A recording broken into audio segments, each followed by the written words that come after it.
What's up? What's good? What it do? What up with it? Wagwan, que ondas, que paso?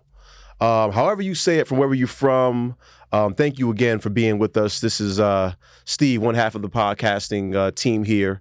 And this beautiful lady over here is who? I am Liz. And this is Marriage for Grown Folks. Man, listen, feel good today. Do you? How you feel? Good. I think I might like Sundays.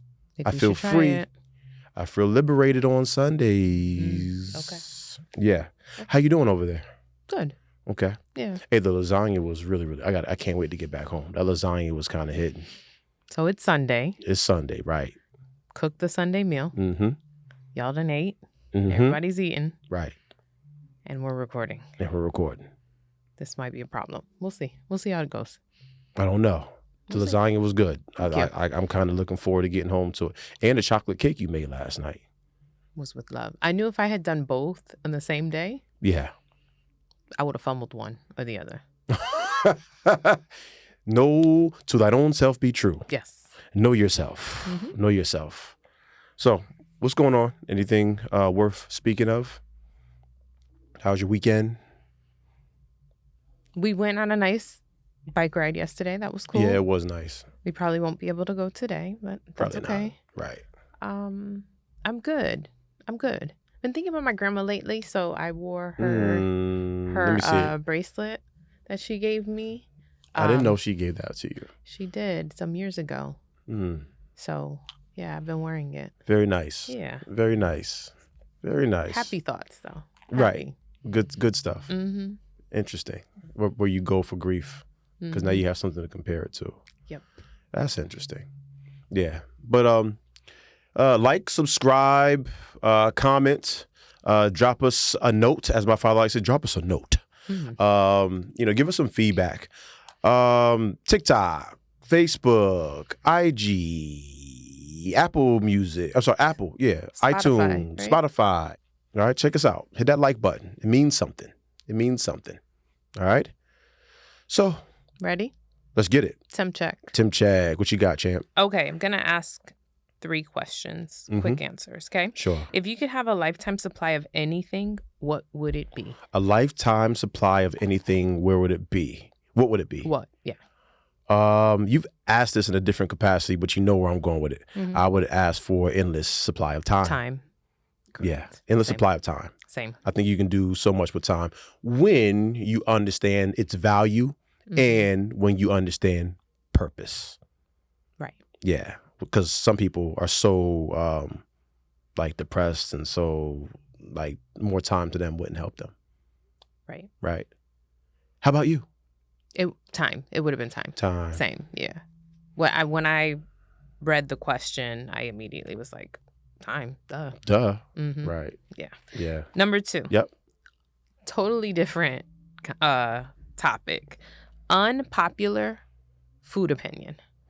Unpopular food opinion. Unpopular food opinion. You go first. Okay. Okay. I'll make it easy as my first thought. Yep. A lot of people love ice cream. Mm-hmm. I do not. Okay. I get it. You get it now? Yeah. Okay. No, I understood. I just wanted to see where you were going with it. Okay. I mean, but you could pick anything that you wanted. Yeah. So I often feel a certain way about restaurants, Yeah. but I don't want that heat. I don't really want to have to deal with that. Okay. So my second thought was a restaurant. Okay. Yeah. Okay. But I won't go there. All right. Okay. Put your mic a little closer to you. Okay. Okay. I know where you're going. I'm going to go ahead and say it's meat. You know what I mean? Meat. I am not a vegan nor a vegetarian. I do eat meat, pause. But I have, since I was younger, I just haven't been in love with, it's the texture of meat. I like turkey. I like chicken. You know what I mean? I don't eat pork unless it's a pepperoni pizza. But, and I don't do beef. I haven't had beef in over 10 years. Pause. But I just don't, it's just something, the texture of meat, I ain't in love with meat. And when I see people just kind of grab it like bare and just kind of, while they're cooking, or I'm just like, it don't do it for me. Like even when I used to eat hot dogs. But you don't cook. Right. And your dishes, like the dishes that are your top tier.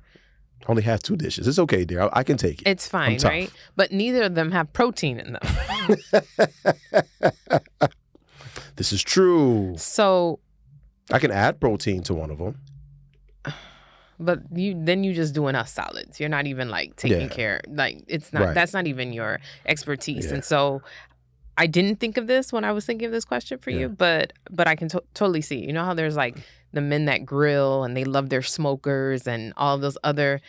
He is not that. You are absolutely not that person. It's not my thing. No, not at all. It's not my thing. Not at all. It's just not my thing. It's not that I can't do it. It ain't my thing. No. It just ain't. No. Yeah. All right. Last one. Yes. Weirdest item you keep on your nightstand? Weirdest item I keep on my nightstand would be... I gotta think about that. Overused, what you call it? Floss. The little floss thingy that we're supposed to use. Because I do it at night, so I don't toss it until the morning. Sometimes the following day or something like that. I guess that would be odd. But yeah, so a flossing utensil. How about you?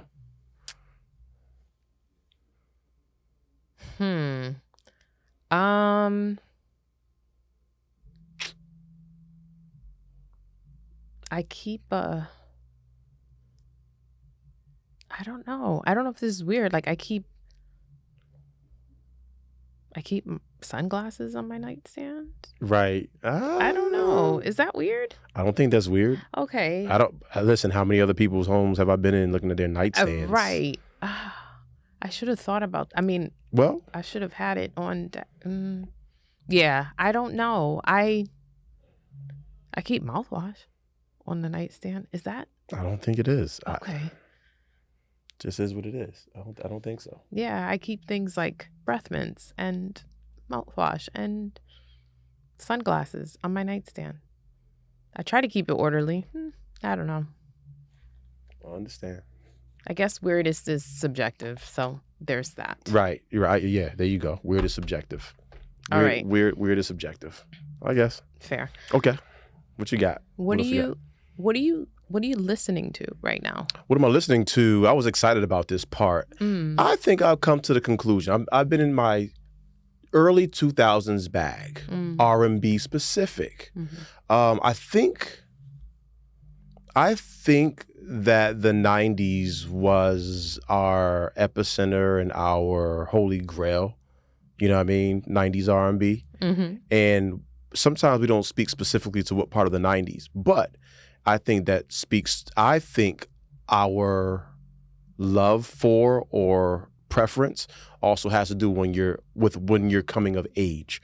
We were coming of age somewhere in 91, 92, prepubescent stuff, you know what I mean? 91, 92, 93, 94, and then all the way into like 97, 98, 99, and then we're young adults at 2000.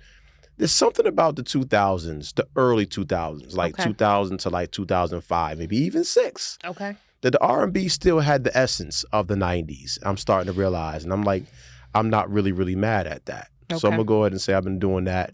Not everybody loves Ashanti, but Ashanti, Tank was still around. Well, Tank is still around, but Tank, B2K even before Omarion, and then throw Omarion in there as well. Lil Mo. There were some artists that were still getting to it in the 2000s. Neo, of course, had just come out. Jagged Edge's second project, I think, was 2000. It might be 2000. J.E. Heartbreak. Oh, okay. So I'm gonna go ahead and say that I think that maybe we haven't given the early 2000s enough recognition. So I'm gonna go ahead and call it 90s extended. So 90s extended. So 1999 to like 2004 or 5. R&B was still legit. There's some stuff in there. Yeah, definitely. Yeah, Bobby Valentino, Sunshine Anderson. Oh, okay. I get what you're saying. Okay. Yeah, during college that time. Yeah. years. Got it. And then a little after. A little bit. Yeah, a little after. Well, I was on the extended plan, so took a little time to get there. Correct. So. Yeah, so that's what I'm listening to. What about you? Ready to Die. I've been listening to Biggie on my walks and whatnot. So it's the N-O-T. Okay. Mm-hmm. All right. Also, Giveon. I finally got all the way through it, and I think I'm really happy with that project. I feel like I felt when I was listening to Leon Thomas. Yeah. It's a flawless project. And I'm just like, okay, somebody told him that his last project wasn't it. Oh. And you can tell he put his foot in this one. So I like where they were. I dig it. I thought it was dope. I like all of the production. The writing is there. They took their time with this. I think some of the tracks were nice. Yeah. Yes. Avalanche right now. Avalanche and Diamonds for Your Pain. Yeah. Are your two favorites right now? Absolutely. So I did not finish the project. I think we were listening to it together, and I was like, "This guy, I like his voice. It just feels very saturated. Maybe that's the word." Okay. And so I can't listen to him I can't imagine listening to him from start to finish. You don't like his voice. I don't dislike his voice. Mm-hmm. I just get over his voice after a few tracks. All right, where I come from, that sounds like you don't like his voice, but that's cool. I don't think he can't sing. Yeah, it's like the idea of I'll eat a little bit of ice cream. I don't like it. I don't really like ice cream like that, but I'll eat a little bit. No? Yes? Maybe so? I'll have like gelato and ice. You see what I'm saying? But I don't. You prove my point, and it's okay. Yeah, it's okay. And also, I forgot the Terrace Martin and King and Dixon. Which is right. We were listening to that. That's fantastic good. That was good. Project. That was good. You like that one? I did. That's a really. I felt like it was not more soulful, but I felt like that Kenyon and Terrace Martin is like it feels like the No Worries project with Anderson .Paak. And Knowledge. Mm-hmm. Yeah, I really like the feel. It's very soulful, very groovy. I like the presentation of it. Kenyon can sing his behind off, and Terrace is a problem. So. And perfect. Shout out to the daughter. Right. The 8-year-old who could sing. Right. Wowzers. I was whatever day years old when I was like, wait, that's Alex Isley and Kenyon Dixon's and Isley Brothers' grandbaby? Of course she was going to be talented. Right. Lord have mercy. 8 years old? 8 years old or something like. Do it matter? She's a problem. It doesn't. She's a problem. But yeah, I like those projects. So that's a lot of music out. And yes. I do want to say, just for the record, that we have to knock it off with the whole idea that music ain't what it used to be. I think what's changed is that the radio play is different.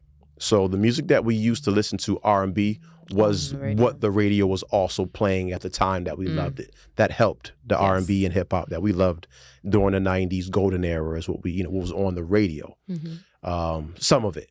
And then stuff that we love kind of went underground, and then they introduced the West Coast sound, and then there was the alter ego of the East Coast gangster stuff. But anyway, I'm nerding out. But I think the difference is that now you have to go find it.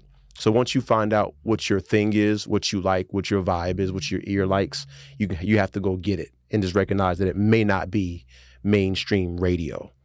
So there's a lot of good music out right now. And I mean, I'm probably not speaking for everyone. Right. But my assumption is, like, I don't want to be listening to the mainstream. Like, I don't want to listen to what is already playing on the radio. Yeah, well, that's because we're more mature now. We're a little more mature in our taste. We have exacting taste, as they would say. Mm-hmm. We like to swish it around, smell it. Like the oysters. Right. Ugh. Cold oysters. Ugh. Yeah, so there it is. What you reading, buddy?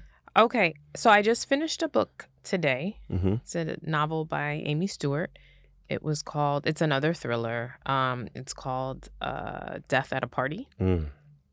And it was a good one. It takes place over the span of a day. Yeah. So that's interesting. And this woman is prepping for her mother's 60th birthday party. Yeah. But as the day progresses, a whole bunch of things kind of unravel. Her own secrets, family secrets, community secrets, They're living in this very affluent space, but the mother and her are not from money. They've kind of come into it. Blue collar. They come into wealth. They come into wealth. New money is what they call it. New money. Okay, new money. Yeah. So she marries old. The daughter marries old. She's old when she gets married, or she marries someone who's older? When you no, say she marries old money. Okay. Like, so the daughter and the mother are both women. Like, they're grown. And they come into money because the mother is this, like, esteemed author. Mm-hmm. And she ends up having this, just doing really well with this novel that she writes. Mm-hmm. And then she continues to write. Like, typically, if you get that one, then you like, conjure up your audience and you make the money, right? And so she does, but she still lives very, like, humbly.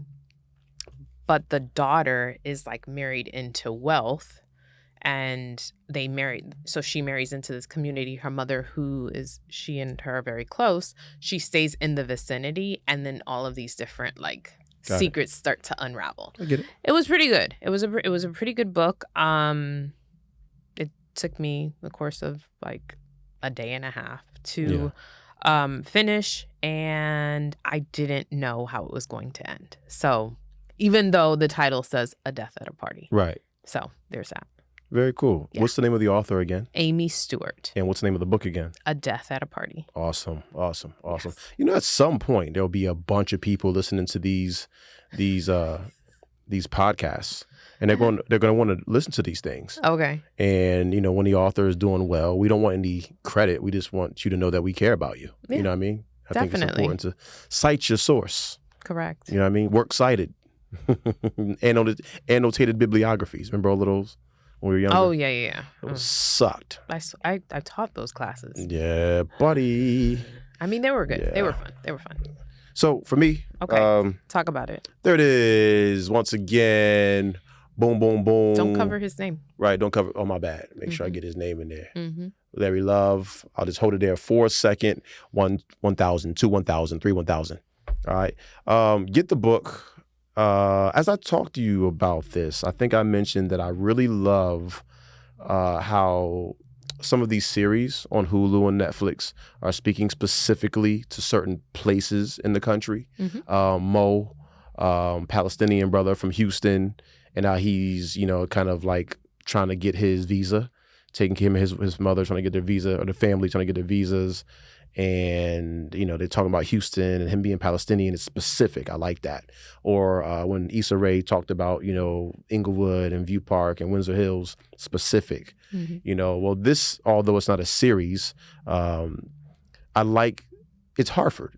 It's where we grew up. It's Hartford, Connecticut. Mm-hmm. And this is a gentleman that we went to school with, right? Cool brother too, you know what I mean? Give us no trouble, you know what I mean? Once again, took care of me when I had a little moment, was there for me. But without giving the book away, just seeing his evolution, I think that's the proper term to use, evolution. And I think more than anything, if you're from New England, you understand certain things. So even though I forgot what movie it was with Adam Sandler, I think it's called Grown Ups.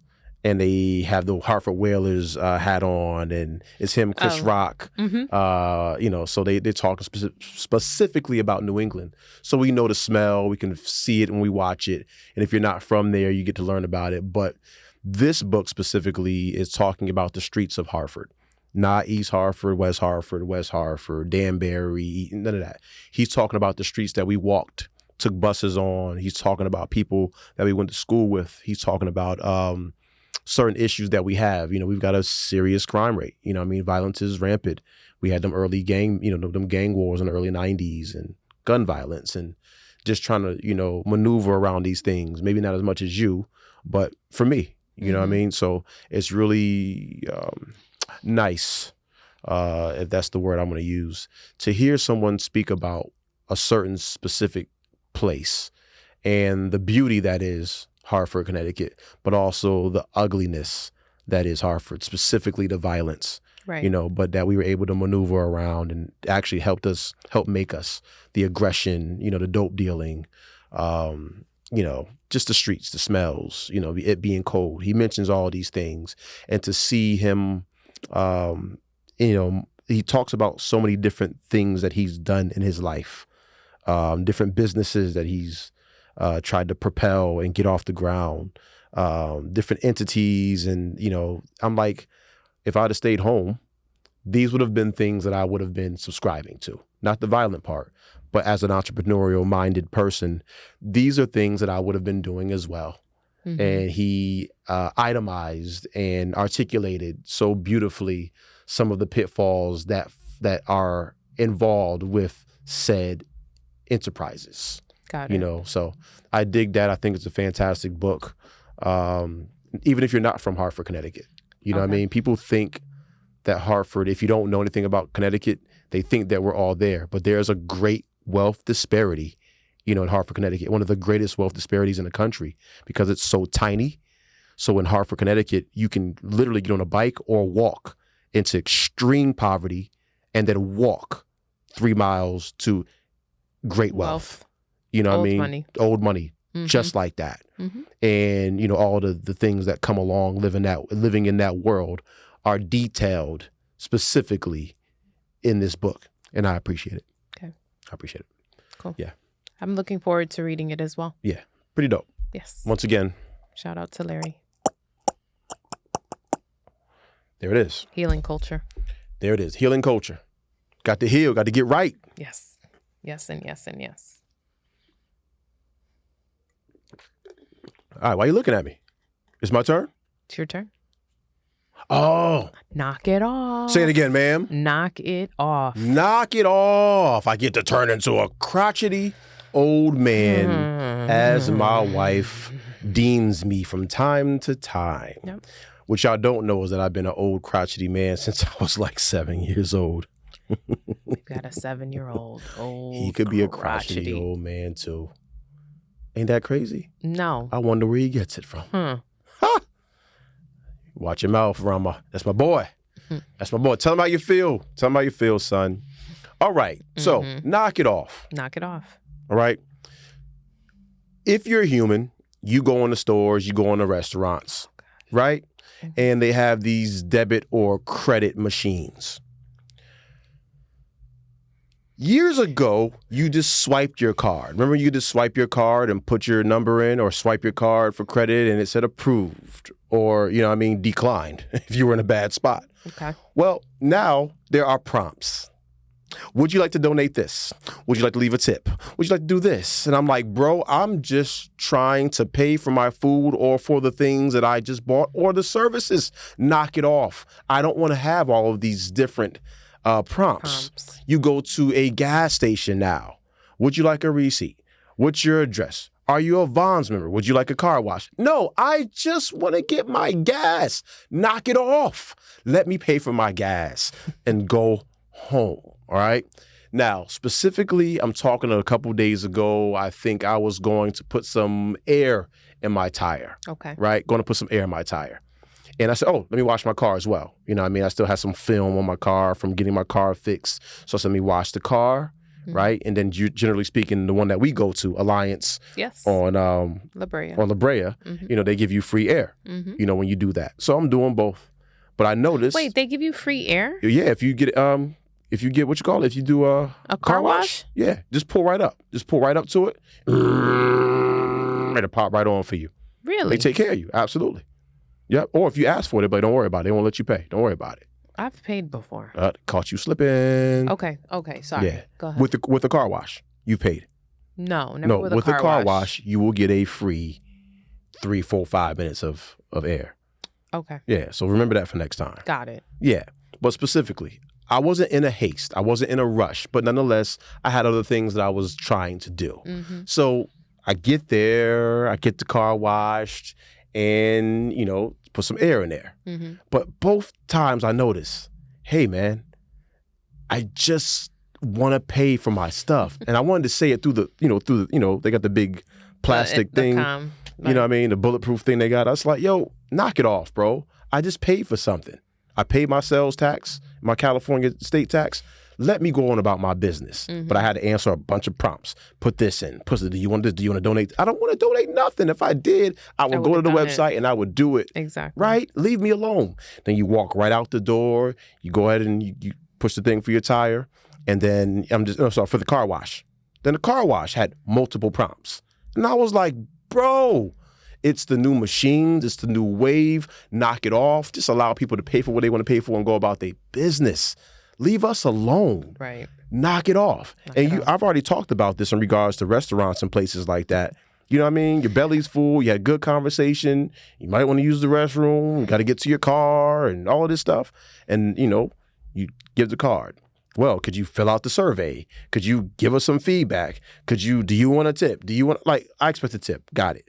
But these machines, I'm like, bro, this is too much. Yes. This is too much. It makes me sometimes want to carry cash now.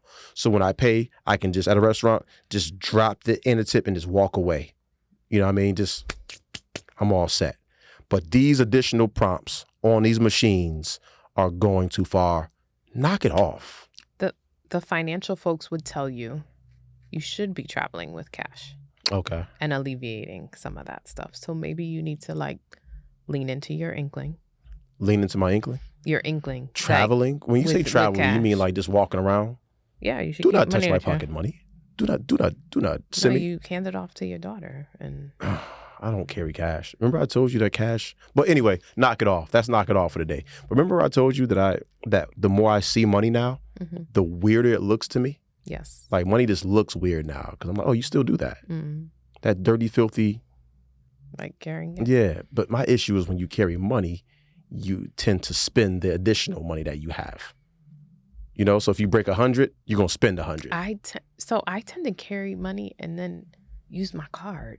It's like it doesn't even make sense. It don't make sense. Make sense. I just want to keep the money with me. Nah. Because I got to pay for a field trip or I've got to pay for, something or other. And so I just rather have the cash on me. That's your mommy brain too. That's my mom brain, yeah. Because definitely. in my head, you know what it is? I didn't think about this as well.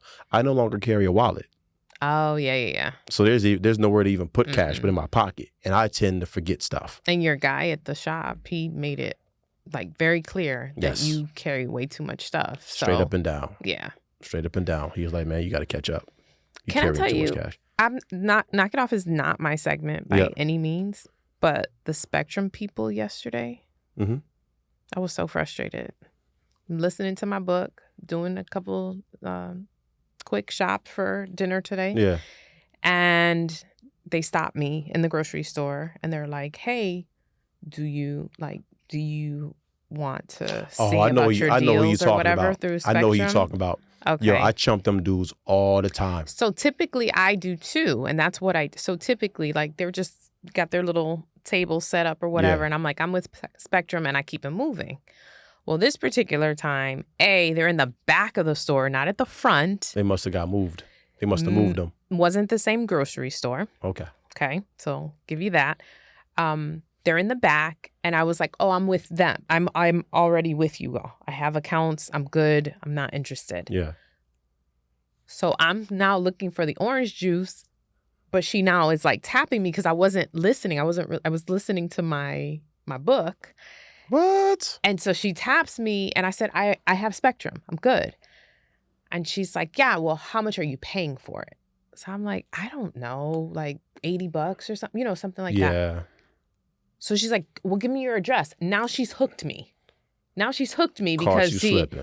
so she wants the zip code. She wants to know, well, why are you paying that much? Why are you doing this?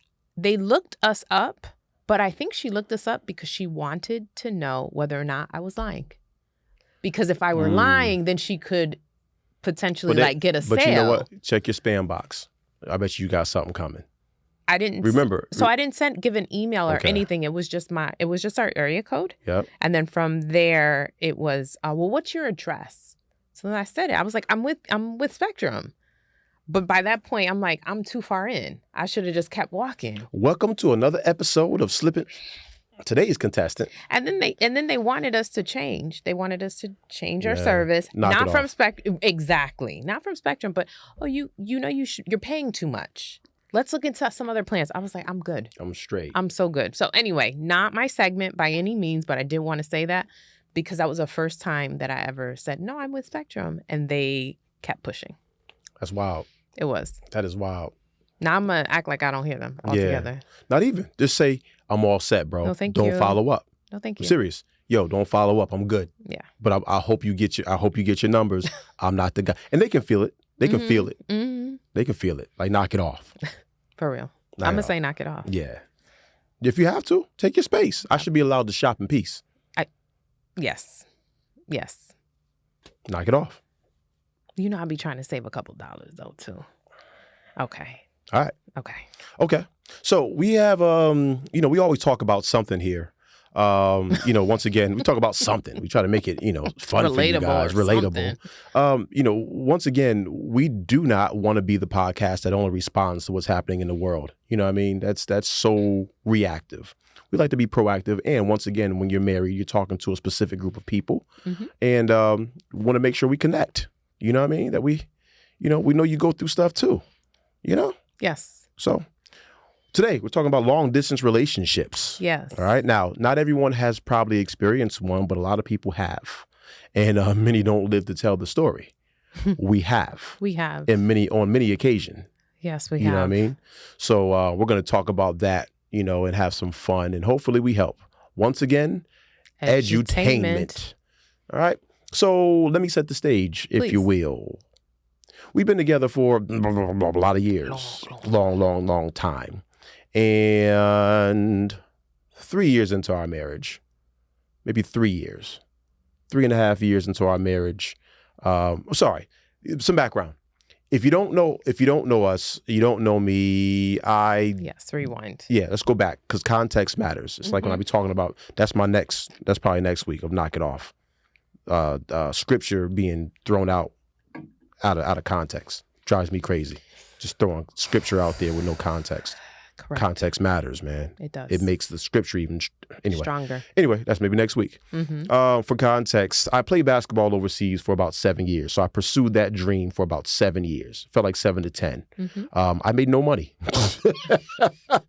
You made some money. Yeah, I made some money, but not enough to put stuff away in generational wealth. It was enough to say that I pursued my dream, and it taught me a lot. But nonetheless, 7 years, 2 years, England, Mexico, Finland, Germany, Italy. I've been around.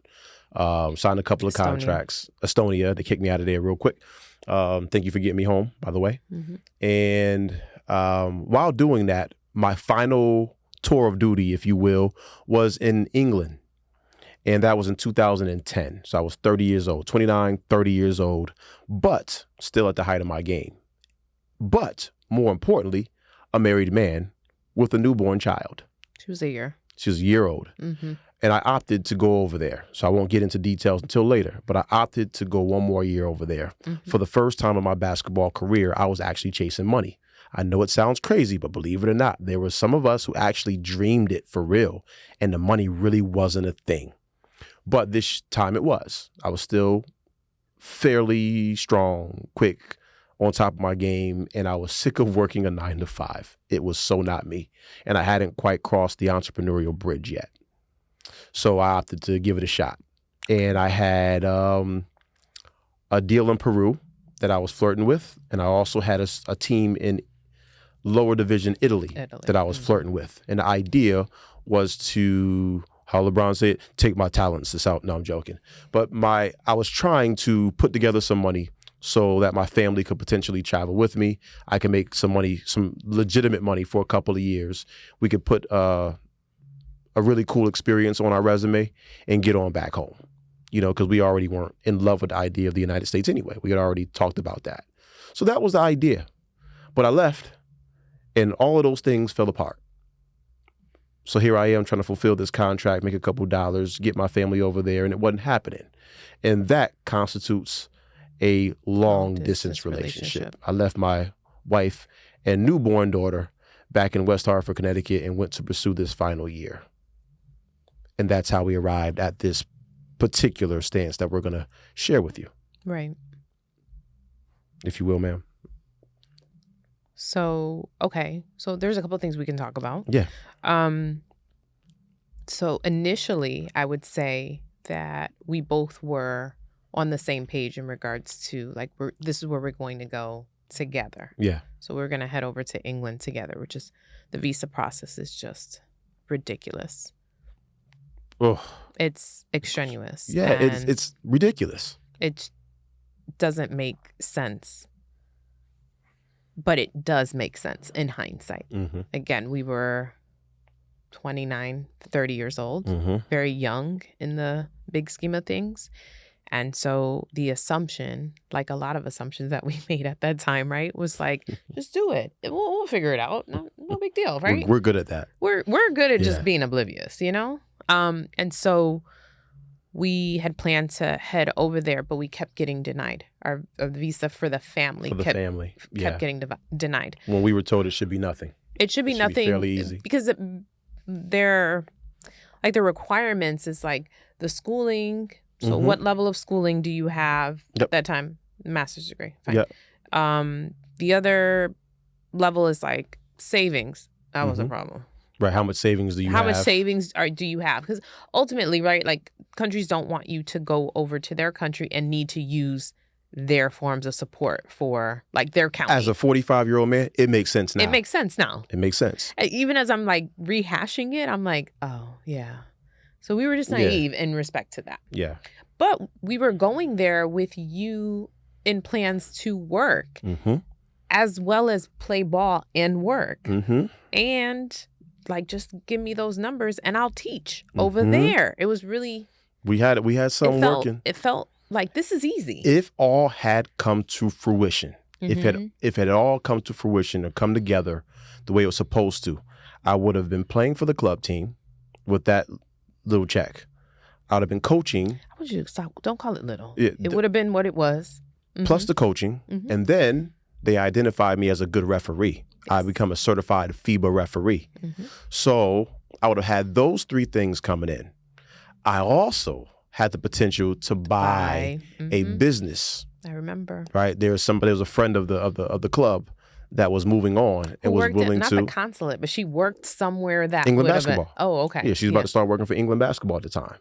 And one of my teammates, that was his girlfriend. And she rocked with me and they were cool people. And I would work with her sometimes. She put some money in my pocket. And she was like, yo, you're great at this. I'm moving on. Why don't I sell you my company? For £1 or something. For like £1, just to make it official. So I could have potentially had like 4 streams of revenue coming in. And you came over to visit for Thanksgiving. The year before. And interviewed. I did. And got the job. Yes, I did. And they pursued you for like 10 years after. After that. So we would have had like 4 or 5 streams of revenue there with our daughter, in a different situation, and probably not even having to pay like hefty rent at the flat that we were in. As long as we'd have been like kicking in, we'd have been good.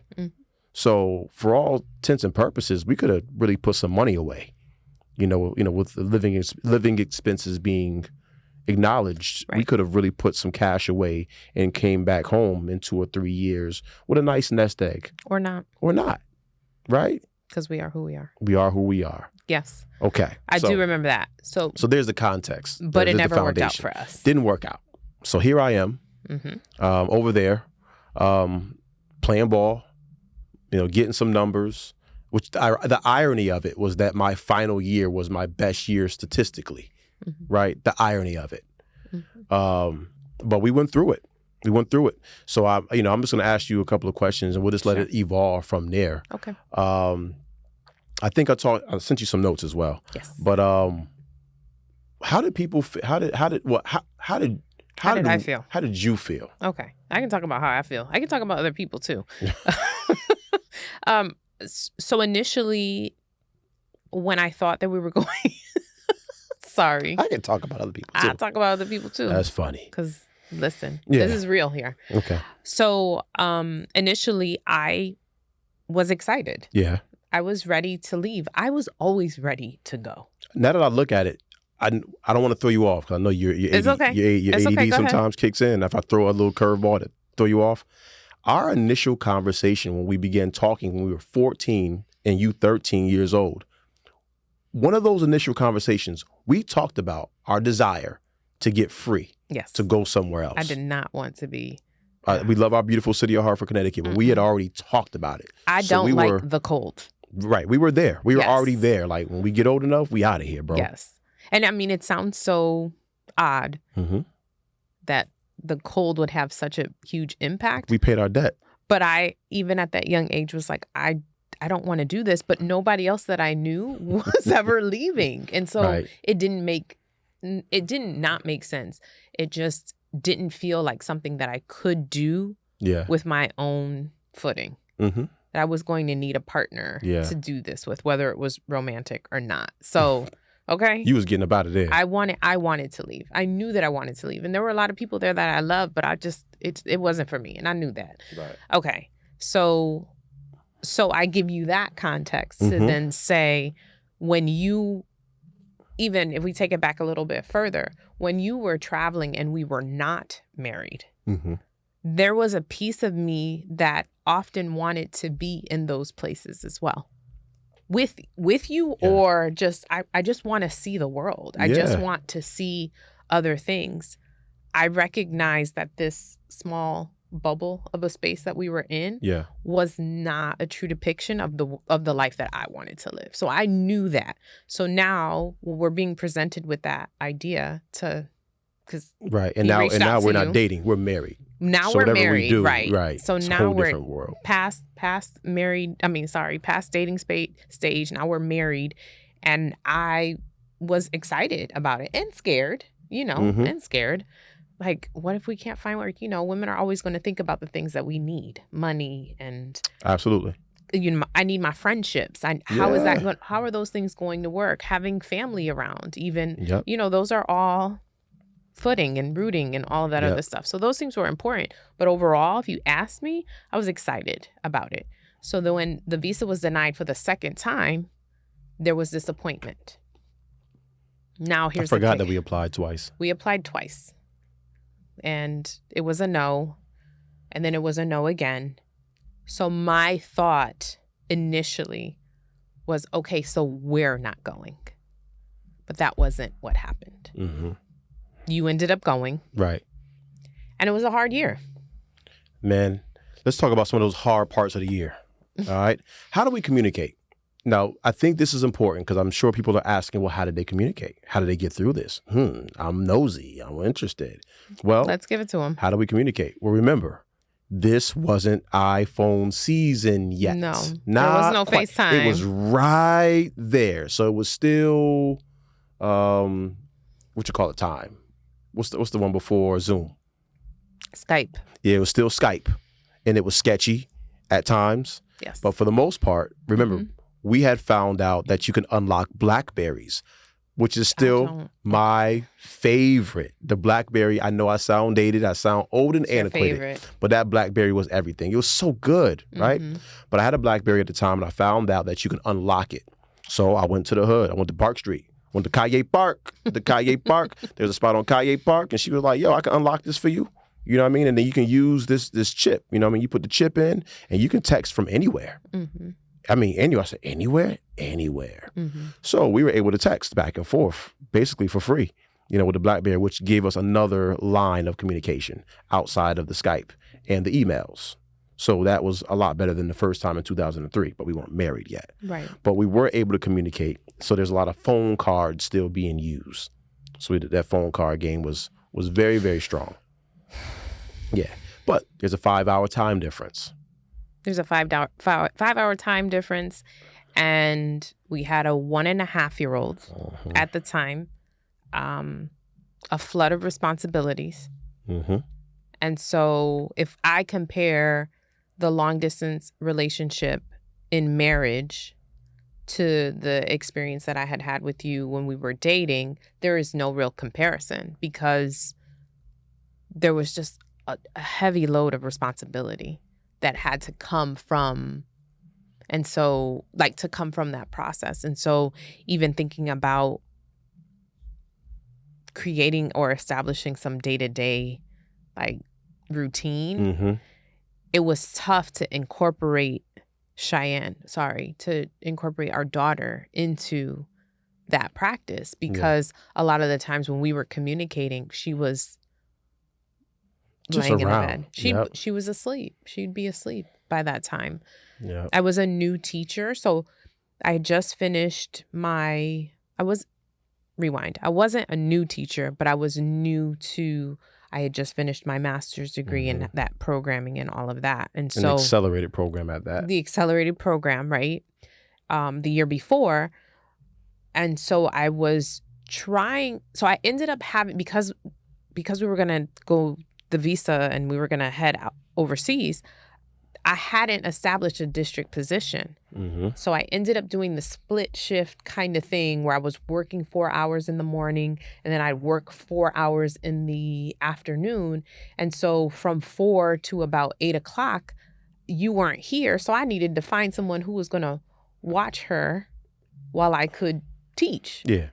You know, and it became a more community effort. It did become a more community effort, but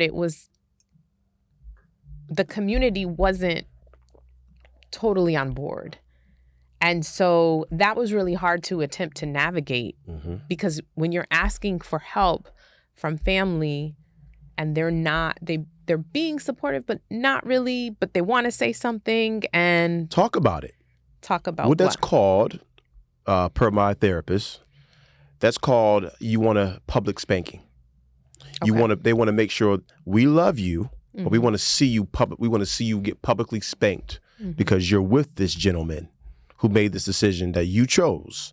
So although we're here to help, we're not really here to help. We want to see you hurt a little bit. We want to see you fail. We want to give you that pow pow. Oh, I was saying flail. Yeah, they want to see that pow pow. Yeah, I want to see you squirm. I want to see you, and that was kind of obvious. Well, I didn't feel it, so talk about it. So you didn't. I wasn't here, so I know you weren't. Yeah. No, you weren't here. You didn't experience it until you came back for a break. Yes. Right. So before that, there were some family that was really helpful. Hey, let me pick her up on these days. I'll keep her through here, so you don't have to worry about her from this day to this day. It was extremely helpful, but it also made things even more lonely because I'm coming home by myself and I'm in this house alone. Literally. And I'm not even with my baby. Right. And I'm a married woman, but I'm a single mother, and and I wasn't single. I was married, but it felt very much like a single parent situation at the time. And those are the same feeling. So I'm already feeling that internally, and externally I'm dealing with family members who are like, well, what's going on with him? And wanting to know all the details behind you and what's going on with you. And in all fairness, right, you're doing what you've been doing. You're playing ball, or not what you've been doing, but this new venture. Right. And you're making your money, but it's not a lot of money. So it wasn't a whole lot of... It was a lot of ammunition for others that were for people outside of the box, out of our world. It was correct. A lot. I gave them a lot of ammunition. You did. Am I saying that right? Yeah, okay. You're definitely saying that correctly. It provided, but also it made things real easy for me to go, I'm this victim. It's my first time hearing this. Yes. And respectfully, right? It was a lot of things that could have been done differently. Like I said initially, I was hoping that we were going as a unit or we were not going at all. And that's not what happened. And I remember feeling resentment because I didn't want to be here. I didn't want to be in Connecticut. Let me be real clear about that, because you say you don't want to be here and people think other things, right? So I didn't want a way to clear that up. Exactly. Yes, way to clear that up. Well done. So I didn't want to be in Connecticut without my husband. I didn't want to be in Connecticut, period. So to have to be there and to be there alone or with just my child, it felt like, why am I even having to work through this? With others that were that were willing to assist in the why are you doing this stuff as well. Correct. Yeah. There weren't a whole lot of people that were just like, yeah, well, you can read energy. You told me that. You could feel energy. You could feel it. Yes. Yeah. And I did have friends that were around and supportive. Mm-hmm. But those friends were also unmarried or doing the huge part of the parenting. So it felt like there were a lot of opportunities for commiseration. Is that even a word? Absolutely. Or commiserating? Absolutely. Right? And so that didn't always feel good for me, but it also did give me a space of solace at times. So, yeah. So big picture, you leaving for 3 months, for 3 weeks, you leaving for a month, it felt like, my goodness, it's been a short amount of time, but it feels so long. And this is so difficult. And I had a hard time like working through that. And I also had to pull away from the supports that I had because I knew that I'd break down at some point around them. I knew that I would do that. And I wasn't trying to vilify you. I understood that in our relationship, I wanted us to be a unit, but it felt like you were going to go regardless. And then you did go. It didn't feel like it was a decision that we had made together, but I can also see like it did feel like a decision we had made together because I applied for the visas and I got denied and all, Right. You know what I mean? So it felt like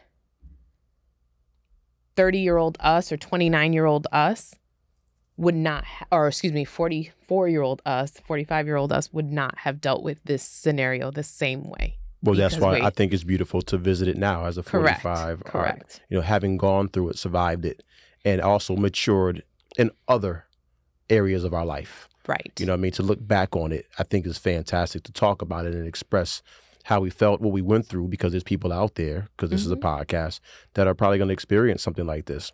Maybe not on the basketball front, but maybe as, with your artist. You know what I mean? Somebody you've married who's an artist, and they travel and they go away, and sometimes you travel with them and sometimes you don't. And sometimes it's 2 weeks and sometimes it's 2 months. Sometimes it could be 6 months. It could be a tour. It could be whatever you might call it. Or you might have a military, situation where they're going for a year. You know what I mean? Or there might be a guy or a girl or whatever, or, the partner might have gotten themselves together. You guys are having a good moment, but their past catches up with them and they got to do some time. A little bid. You know what I mean? The bid might be a year, 2 years, might be 3 years. Right. Nonetheless, it's a long distance relationship and you're trying to honor a covenant from a distance, and all these things can become problematic. They can put a great deal of strain on your relationship, as this did for us. And so I'm glad we were able to talk about the communication part. Talk about the visit. Let's talk about the visit when you guys came over for Thanksgiving. Okay. And let me say this as well, I know that my demo or people watching may not be playing basketball per se, but when I played ball overseas, and I was married, they generally try to work with you. And in this situation, they knew they knew what was going on back home, and that we had been denied multiple times for our visa to come over, as a family. And although I had honored our commitment, the club and I, they recognize that he's a family man and he cares. And there's probably some stuff going on that's not easy to deal with. So they were able to schedule around my stuff, or they were able to elongate our breaks. So, England doesn't honor Thanksgiving. Why? Because America celebrates its emancipation. Right, sort of, its first true celebration of, without England. So there's that. If you don't understand that, I can't help you. Google it, right? But also for Christmas, they celebrate that. So rather than just a week off, they gave me almost a month. I was home for almost about 3.5 weeks. Yes. And during that visitation, I definitely want to talk about that during when I came home to visit, because you guys came over for Thanksgiving. We did. And that's when you interviewed and almost got your job. You know what I mean? Yes. Sorry. And you got offered on the spot. Basically. I was offered positions on the spot.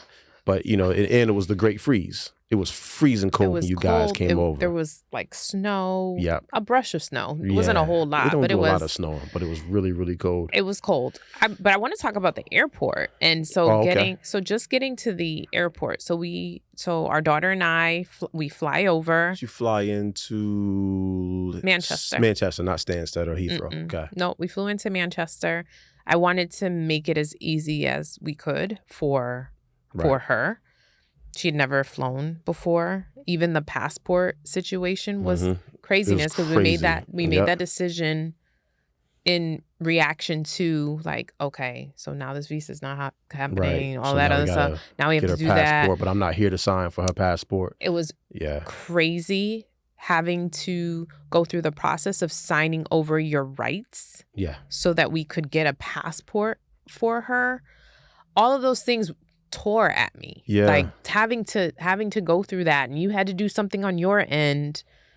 Pay some money you really didn't have to only show to find out later that a friend of a family, a friend of the club, my guy, you know what I mean, it was like, yo, I work at a place. I could have like, done this, the notary or something like that. Like, I could have got this done. I'm like, I didn't know. I didn't even know to ask. But he was like, bro, I could have got that done in 24 hours. It was definitely a headache, and it was a hard process because, you know, apparently parents steal their children. Yeah, I mean, from you have another to protect, parent. you know, and that's a federal document, so you got to make sure you do it right. Right, but so that's again just tapping into the oblivion that we were experiencing in the process. Like, no, I'm not trying to run her away. I just whatever. So then we fly in to Manchester, and it had been at this point about 8 weeks. Yeah, about 2 months. About 8 weeks. About 2 months. I was so excited for this time. Both of us were. But the TSA person, or like, you know how you have to go through like customs and you got to say the right things, or they'll send you right back home. I wasn't saying, or maybe I was saying the wrong things. I have no idea. Right. But they asked like, why are you here? I said, I'm traveling to see my husband. Is he on a Navy base, Army base? No, he's playing basketball Which here. means he works. Yes. And that all of that stuff is like the wrong stuff to say. And you and I hadn't coached or talked about it. None of that. Yeah. So I went into this, and our daughter, like, she was uncomfortable, was a whole lot, and they pulled me aside and, why are you here? Well, we're from the States and it's Thanksgiving. We want to just spend it with, well, why didn't he come to you? Well, his schedule didn't allow. And it was all of these different questions, and they didn't want to let me go. They weren't going to, I don't know if they were going to send me back or whatever happened. That's what they do. So they asked me, another person comes, they ask me the questions all over again. I answer them the same way. I'm like, I have a return flight for both of us. We're leaving at whenever it is that we were heading out. I've got to get back to work, giving all of that. And finally they're like, okay. I think she started crying. I think it was like, whatever. Maybe she helped out in the scenario. And so then you're out there, you're waiting. You and your roommate are waiting for me, waiting for us. And so whatever, we get through that. But I was just like frustrated. I remember being frustrated with the experience, but frustrated that like I was even in this predicament at this point. And again, feeling alone. I was with you, but feeling really alone in all of that. And so I do think it put a damper on the trip, because I remember you had practices. It wasn't a holiday over there. It didn't matter. You still had your schedule. You still had your things that you had to do. And so you would be gone for practice and whatever other, agreement or arrangements you had. And so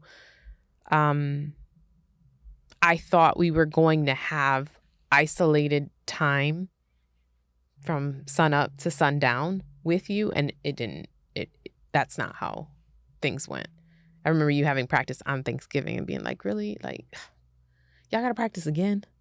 Right. You have to practice again? Like, it's a holiday. And we had gone to the grocery store the night before, and so I was making the meal and getting us all together, and it didn't feel like Thanksgiving. There aren't a whole lot of positives to the trip except that it was a moment for us to be together. And I know that should probably be like at the top or the front of it, but it didn't feel like that in that time. Okay. Yeah. You asked the question, so What did I ask? About the experience or my thoughts in regards to. Yeah, for me. Yeah, okay. For me, more than anything, it was, seeing you guys was exciting, but more than anything, seeing her pause. Oh. At the airport, just seeing her pause. I got my pet name for her. I got my daddy girl name for her, which I'll keep for me and her. Yep. So here I am. I got my arms open. I'm walking towards her, and I say her name, and she paused. Right, and then it was a full sprint. Once it clicked in, it was a full sprint. Daddy, daddy, daddy, daddy, daddy, daddy, daddy, daddy, daddy, daddy, blah, blah, blah, blah, blah, blah, blah, blah, blah. You know what I mean? Just going on. She was a year and a half. She was a year and a half. And, prior to me leaving, we spent a lot of time together.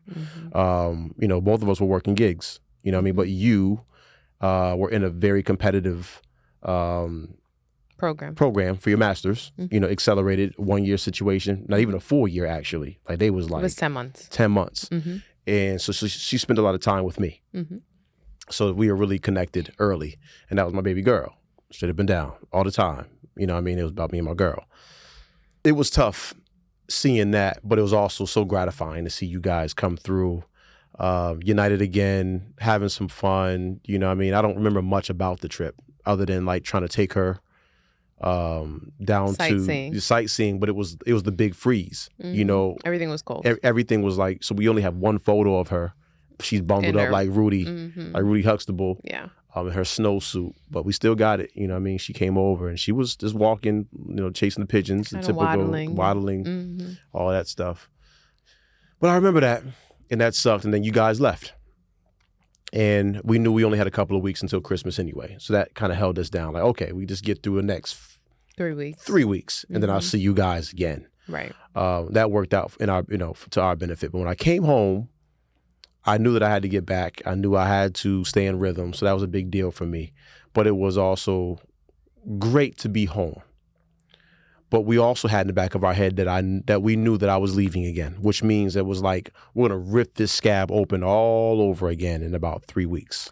Yes. 3.5 weeks. Right, because it was going to be a 4 month right. stint. 4 months until I was home. Right. Yeah, we had January, February, March, April. Yeah. Like 3.5 months till I'd be home, depending on if we made the playoffs. It could be a little longer. Right. So it was like, okay, here we go. This is going to be interesting. But nonetheless, coming home, reassimilating, sleeping in the bed, doing all of these different things, right? And it was cool. It was cool. But there was these moments where we kind of felt distant. And I think you felt it, I felt it. Because once we would fall back in rhythm, we knew like in the back of our head, oh, he's leaving again, or I'm leaving again. So that was always waning. It was always kind of like wearing on us. Like, oh, there's going to be another leave. He's leaving again. He's taking off again. He's going to be. So that was rough. So now that I talk about it, I can actually feel it again. I can smell it again. Same. Even for your birthday, I think we had a knockdown drag out for your birthday that night.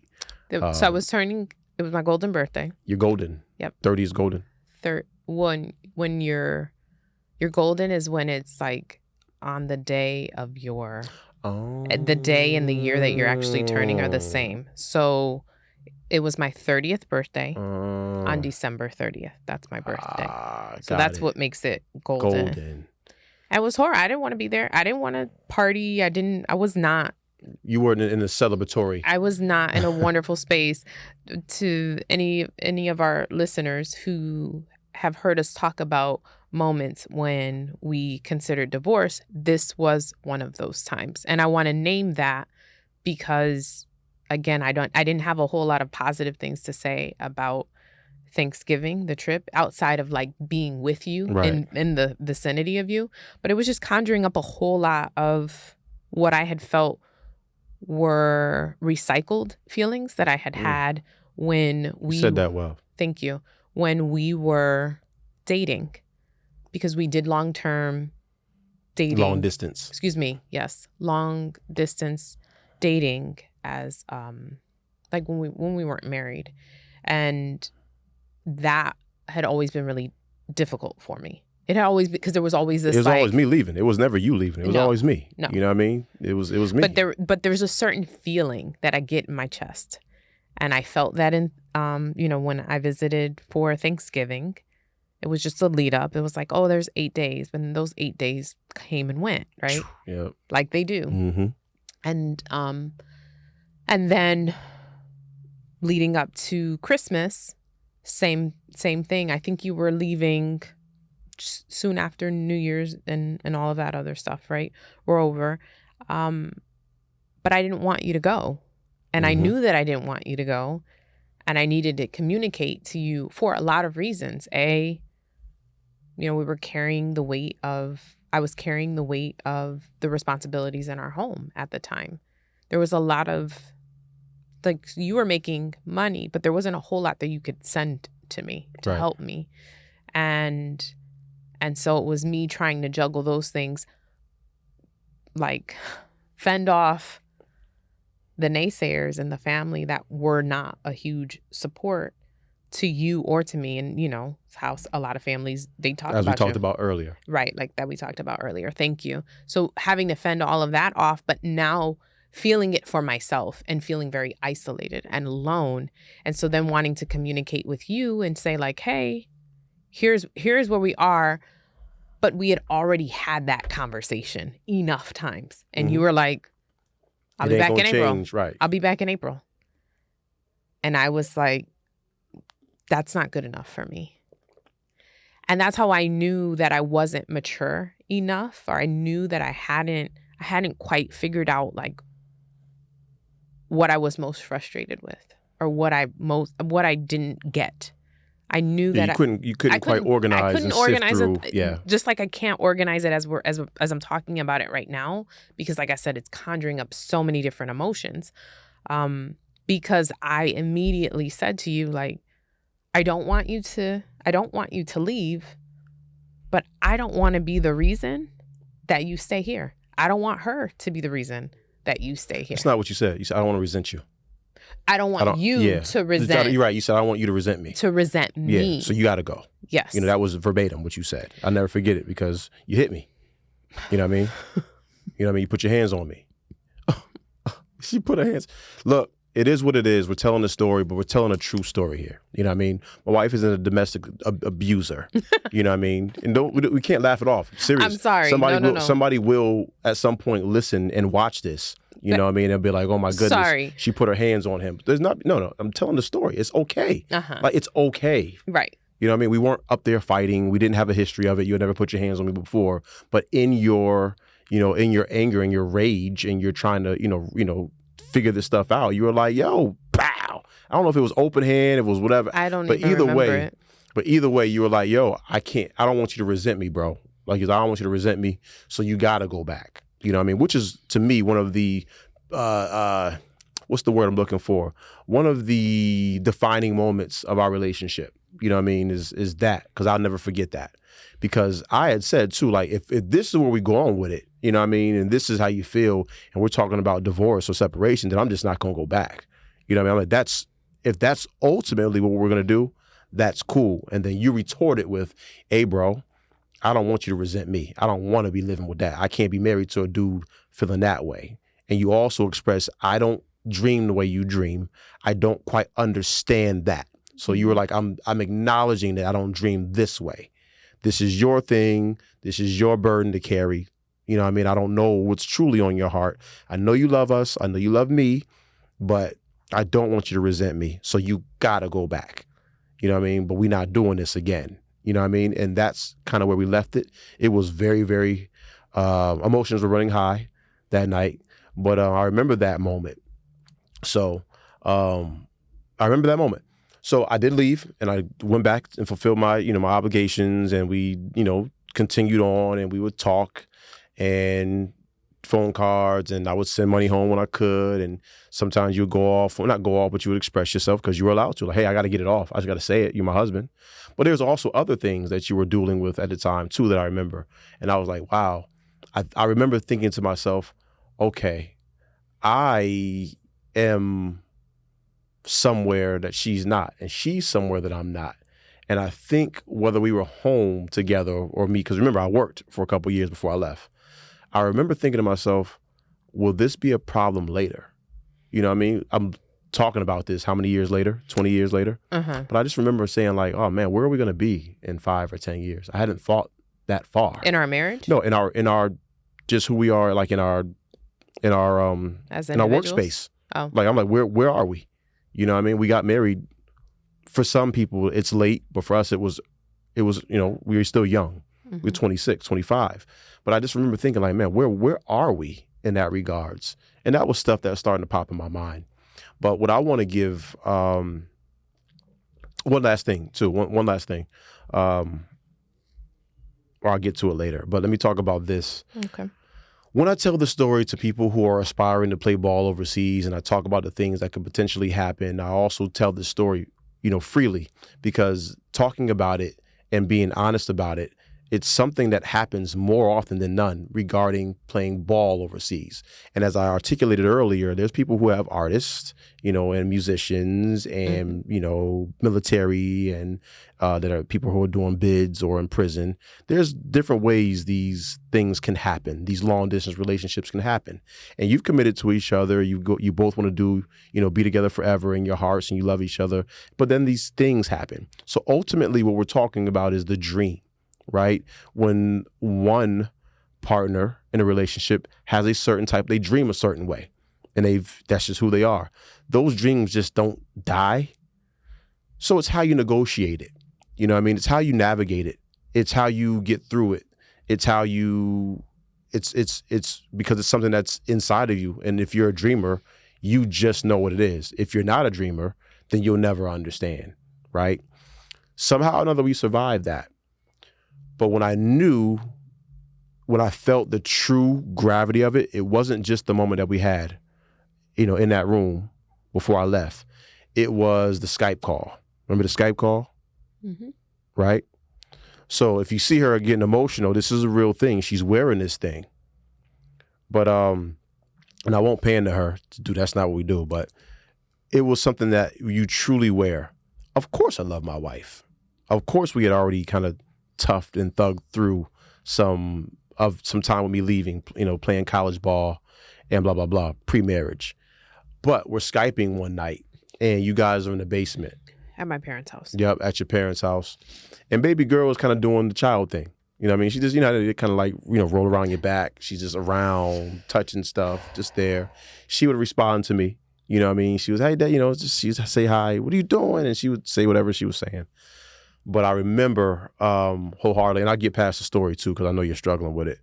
But we were in the middle of a conversation. It wasn't even something that was tough. It wasn't heated. It wasn't heated or nothing like this. A typical night before we got into bed. So it had to be late for me. It had to be super late for me. And probably bedtime for you. Maybe 1 o'clock in the morning for me. Something like that. You had been to work already. You had baby girl. You're staying at. It was a Saturday. Yeah, it's okay. Yep. It was a Saturday. So she just wouldn't stop moving, stop being, she wouldn't stop being a 2-year-old or a 1.5-year-old. Just kind of just running around. You're like, girl, sit down. And I said, I meant it to be humorous rather, but I said, I put my hands out to the screen. And I said, come here, baby girl. Come here. Come to daddy. And she tried to put her hands through the screen. And just like that, my wife closed the laptop, the Skype ended. I knew what it meant. I didn't have to call her back, nothing like that. I knew what it meant. I knew exactly. And I said, all right, it's time to really reconsider what's happening here because I can't live like this. Now, mind you, we were committed. We were in love. All of these things. I don't know if we were in love. We loved each other. Okay. Fair. Mm-hmm. But what I did know was that I didn't like to negotiate with my daughter. Right. Straight up and down. That wasn't cool to me. She does not remember. I don't tell the story often, but she, of course, doesn't remember. She doesn't. She doesn't remember. At all. But to me, I'll never forget. You know what I mean? I'll never, ever forget that. So that was definitely tough. That was definitely tough. And that's when I really began to put a plan of action together, not to reconsider, but to finally see past the moment. And I tell this story, when I do tell a story, I always have to credit Ryan Martin. Ryan, if you're watching, if you're listening, man, do I appreciate you. He was in Spain, kind of on his last leg as well. He played a few more years and then shot down to south of France as well to kind of like, finish out his final years. But we had met maybe the summer prior at LA Fitness. We were working out together. We would get there super early and it became a competition. Who can get there earliest? Who can get there? We were showing off, but to each other, for each other. But it was competitive and a competitive spirit to it. Eventually, we both say, hey, what's your name? I'm Steve. Hey, I'm Ryan. I play over here. I've done this. Hey, I play over in Spain. Well, if you haven't heard me tell the story, this incredible human, Ryan, was playing wheelchair basketball. He's in a wheelchair. He's got spinal bifida, and don't get it twisted. Ain't nothing wrong with this dude. He handles his business. Right. He's a titan, intellectually gifted, been through everything, adopted, or that's his story to tell. That's not the platform, but we connected. That's my brother. That's my homeboy for real, for real. Yes. And Ryan, while also trying to assist me getting back over the water, was also coaching me when I was over there. So we were able to talk in the same time zone. He's in Spain, I'm in England. So we're kind of in the same time zone. So we're able to use Facebook, I believe, to talk. So we would be up on Messenger going back and forth. And he challenged me. I said, Steve, hey, man, I'm going to just be honest with you. This is probably your last go round. And I knew it too. He said, man, you got to make sure that you open all doors. Turn the doorknob on all the doors. You got a family now. So if you can get to a country that's going to pay you better and has the potential to get even better, then that's where you go. Make sure you bring your family, but make sure that all the I's are dotted and T's crossed. Visa, blah, blah, blah, blah, blah. So he said, make sure you do that because that's not going to be bad money. Especially with your wife being a teacher. If I can get you over here, I'm going to do my best, because Spain is beautiful, blah, blah, blah. So we were talking. But he said, in the event that you can't do that, in a very probable, event that you can't make this stuff happen, what you going to do next? And I said, to be honest with you, man, not that I haven't thought about it. I said, I don't know, I'm trying to figure it out. He said, Steve, this is not that hard. Are you willing to go back to school? I said, nah, not doing that again, bro. Not doing that. He says, I tell you what, Steve, let me tell you something about you. I've only known you for a few months. He said, Steve, he said, I know I'm not supposed to say this to a black man. I remember him saying this. You don't say this to a black dude. He said, but you're very articulate. He said, you got the charisma, He said, you're a decent looking guy. I said, watch your mouth. Watch your mouth. He said, but you're a good looking guy. I'm sure there's a ton of things that you could do. There's a ton of things. What you should do is start writing your things down. Consider what you could do that people would pay you for. He said, because don't forget, whether you make $1 or $1 million or $1 billion, a pro is a pro is a pro. And that's just as good as gold when you come back home. Mm-hmm. So he just, planted that seed and stuck with me for a while. So in that moment, that's where Team Hodge Consulting was born. Why consulting? I didn't consult nothing. It looked good. It sounded good. So here I am putting together this little logo or however, I don't even know how I did it, but that changed my Facebook. It became Team Hodge Consulting. And I started to play around with the idea of what I could potentially be doing. Ironically enough, that's all I had to do. I wasn't cheating. I wasn't doing that stuff. I didn't club. I didn't party. You know that. So after the games and after practices, I would just lock that door.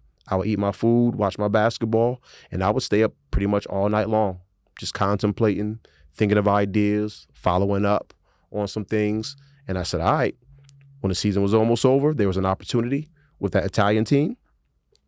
I shot over there. Mm-hmm. And, the offer that they made was not generous at all.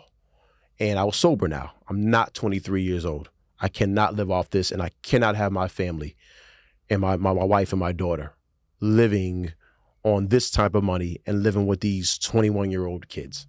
If you can't give me my own flat, you can't secure my wife a gig, you can't pay me a stronger salary, I'm straight. So I was supposed to be there for 4 days, remember? I do. I cut it short in 2. So that final day, I didn't even go to that practice. I kind of like bailed out. I never even told you this. I kind of bailed out on that workout and just went walking just to see, like, this might be my last time in Italy for a while. This is it. So I just kind of walked around, seen the city, just talked to people around the city. I was tripping about how many people spoke English, but just seeing it, loving it. And I had already, rerouted my ticket because I had some money in my pocket. Before I left, I got like a double piece of, I had some good money, some decent money for some of the things I did. And I just rerouted my ticket, came home. And I remember that night, you didn't even know. You didn't know until I pulled up. Mm-hmm. You know what I mean? I got to the train station, and then you knew, like, okay, this dude must be around. And then I knocked on the door. You'd gotten missing. Right. I was going missing for a little bit. You'd gone missing. I knew that you would be home soon. I didn't know the exact dates. And so I remember pulling up, being excited. You know what I mean? Of course, we were just so happy to see each other. And you just asked. You got right to it. You know what I mean? Because you have sleep. And you was like, what happened?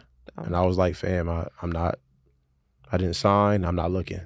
Like, the Peruvian team fell through. The Italian thing fell through. I'm good. You know what I mean? I'm good. And you didn't review it. You didn't push. You didn't push. And but the next morning, I remember waking up. We both woke up. And I just wanted some Eggo waffles. I had no Eggo waffles in a minute. So I got up early, I'm eating my waffles, and she wasn't up yet. Mm-mm. And I got back in the bed. I remember I got back in the bed and went to sleep again. You know what I mean? Because it was super early. I was off. My clock was off. So it wasn't even dark. It wasn't even like light yet.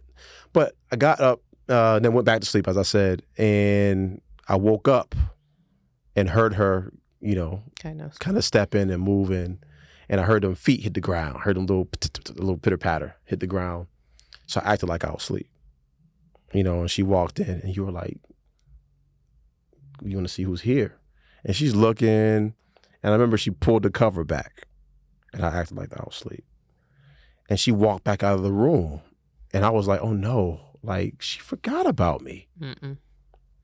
And then just like that, she ripped the cover over my, Daddy! Daddy! Mm-hmm. And I remember running around with her on my shoulders, and it was beautiful. But it was rough. That was a tough time. But I will say, I know I'm saying a lot, but I was living it as well.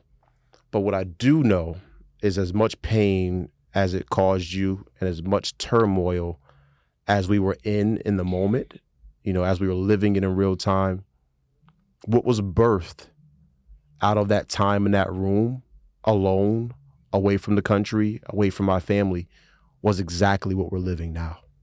Mm-hmm. And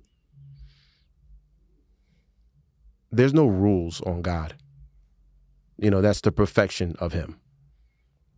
And I hated being away from you. I hated being away from her. I hate that you had to go through what you went through at such a young age, you know what I mean? Because we're much more mature now, stronger, we're more fortified in our, in the things that we believe in and how we move. I hate that you went through that. I apologize for that. But I'm so grateful to God that I had that time, because that's where everything happened. Mm-hmm. And as I look back, and I still have it in my phone to this day, I look back, I didn't write it then, but some of the things that I was considering doing, praying about, writing down, playing around with in my mind, came to fruition 10 years later.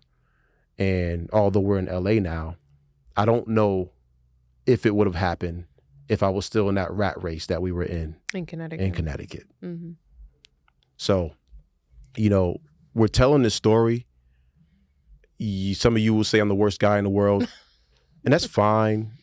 We survived it, but this is real talk. Like, this is some of the things that relationships endure. Mm-hmm.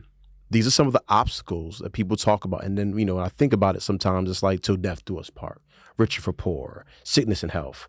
When you saying these things, all dressed up and people around you, it sounds good. You're not really thinking about it. It's just something in the moment. When you're living it. But when you're living it, we lived it. I was going to say, so you got back, right? That happy ending to the story was there, because we were all happy for you to be back home. But there was a reset that needed to happen. Yeah, buddy. There were norms that had to be established. Reestablished. It had just been her and I in that house for 8 months maybe it was. And I still deem that time as one of the hardest times as a parent, even with a teenager right now. That right? Really? Like, yes. Yes. Yes, I do. Oh, yeah. Go ahead. Did I interview? I think I interviewed. You didn't even know I interviewed. I had somehow interviewed via Skype. Yes, and you got a job. Yeah, it was like there was a thing happening. There was something happening, but that also, those were things that helped me to establish, like, okay, so he's back. Yeah. And he'll be here with the same, I don't want to call it resentment, but the same apprehension of you not being able to, the same apprehension of like, so we didn't get to go. He went, but now we're still here. And I think that that's part of the reason why, because it was, you came back. So you came back in April. We reset, and then we were laid off in August. Remember? Yeah. I mean, that's how it happened, but a lot of this stuff was intentional. We used it to our benefit. Yes, because remember, some people don't see us. They're they're listening. Okay. So if they don't know the story, they're just saying, oh, we got laid off. He came home, got a job, and then they both got laid off? Well, kind of, sort of. So we knew we were a nonprofit. So we knew that there were certain positions that were going to be up for renewal. June 30th. Yep. It was always usually the end of the fiscal year. June 30th. And then, so that was where we knew like summer stuff was going. But then on top of it, I had been offered. Remember, I had been offered the job. So I wasn't, but I also wasn't looking for a job, because at that point I was just like, I've been studying to be a teacher, so I'm going to go ahead and teach, right? Yeah. So I wasn't looking for a job at the time. And then we got the crazy idea to move. You got to tell the story, because this is to LA, the happy ending is coming. You got to come on, man. We Hollywood, baby. So let me backtrack then a little bit. So a year before, we had gone to LA for birthday to celebrate you and your best friend's at the time birthday, right? So I had been there as in LA, and was like, I love this place. You need to see it. You had in your head I ain't going nowhere. I'm not going to LA. I'm not going west. I lived in Vegas, and I was like, I've been to Vegas. LA is not Vegas. In my head it was. But right. So I was like, you have to see this. And so he turned 30. We celebrated birthdays together, and we came out here, and it was like, oh my goodness, I love it here. You loved it like I loved it. Right. I really. Had we brought her with us. Right. That was our first time. That was our first time away from our baby, too. Yes. So that was tough to do, but it was also good to do. It was so necessary. Yeah. It was so necessary. So, but it hooked you, which was great. So then fast forward, you go, you opt in. We're going to do the visa. So we were going to do the visa situation, ride it out till wheels fall off. And then we were going to head west. Like, that was what we had thought. Kind of, sort of. Yeah. Like, I was thinking south, to be honest with you. When we came back from being in Europe? No, I'm talking about when we came back from LA. Oh. Yeah, when we went to LA and you sold me on it, I was still working. So we knew we were leaving. We knew we were leaving Connecticut. But we didn't know where. In my head, I was thinking, I'm not knocking it, but I was thinking just the same way all black folks think when you're up north. I'm going down south. Okay. One of the Carolinas, Georgia, Atlanta, something like that. Even after, because that's, yeah, there was a moment where we didn't know where. We didn't know. We hadn't taken this LA trip yet. Okay. So we had. Right. But what I'm saying is, after we took the trip to LA. Right. Then it was like, no, we're moving to LA. Yes. Correct. But you said something about visas. There's no visas needed.